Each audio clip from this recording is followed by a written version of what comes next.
Char. O, ayan. Hi guys, so karon guys, naami diri karon sa Prince Econ Hotel. Ko na uy Sana? Voice over ba? Ay, dindot mo gunang kanang kuan, kanang, na voice over, dahil na po istorya. So, okay, mauna to siya. Dili na to siya ikat. Or dili siya ma-scrafted. So, guys,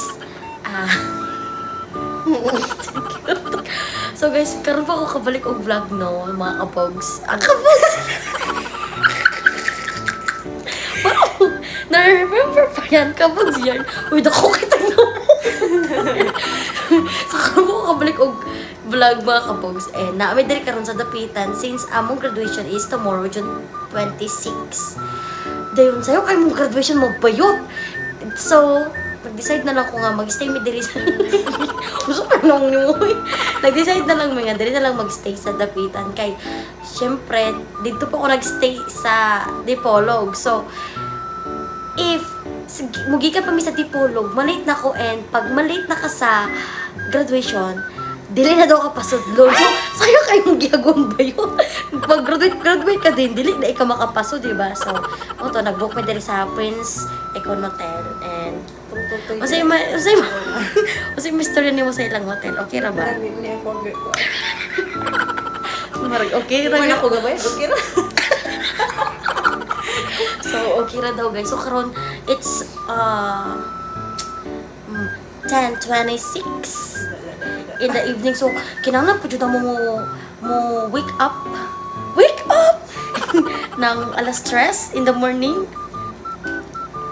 Kay para mo to nga kanang makasayo lagi mi kay need na mo nga alas 5 na nanami sa school. So update na lang tamo tomorrow. Bye. Wow, your boobs.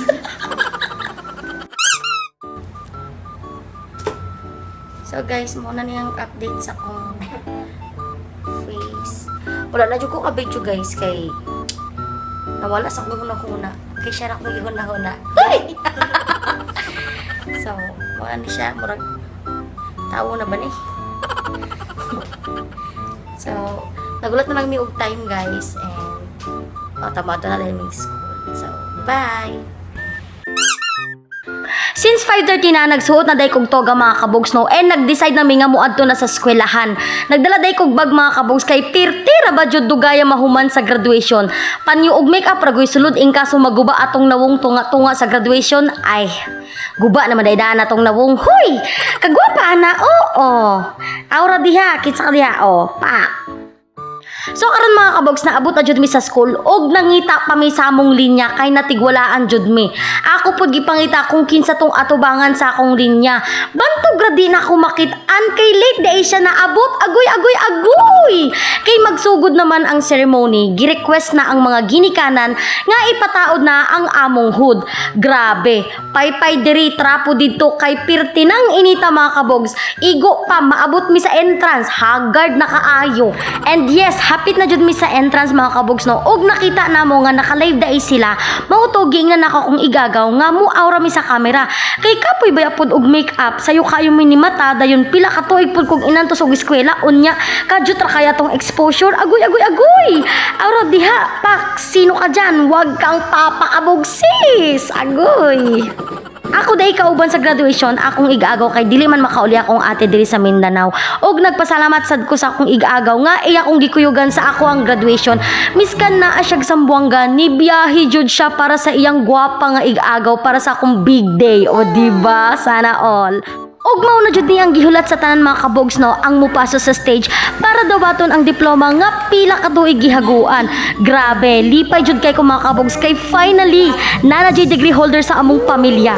Yes mga kabogs, the family's last card, now it's first degree holder. Proud jud kay ko sa akong self kay grabe jud akong naagian sugod sa pagplano pa lang mga mo enroll sa college mga kabogs.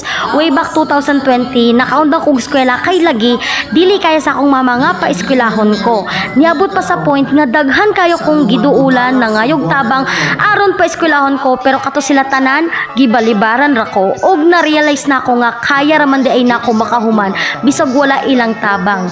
Lisod man tuod pero nakaya nako og himo nako to nga motivation para maning kamot. Aw. Ning kamot god. Paghuman sa ceremony nagpicture-picture na may og mauna ni ang final show sa atong vlog mga kabogs no. So mao to mga kabogs. Thank you kayo Lord, degree holder na jud ko. Pwede na jud mo abroad. Huy, unsa man. Tala na.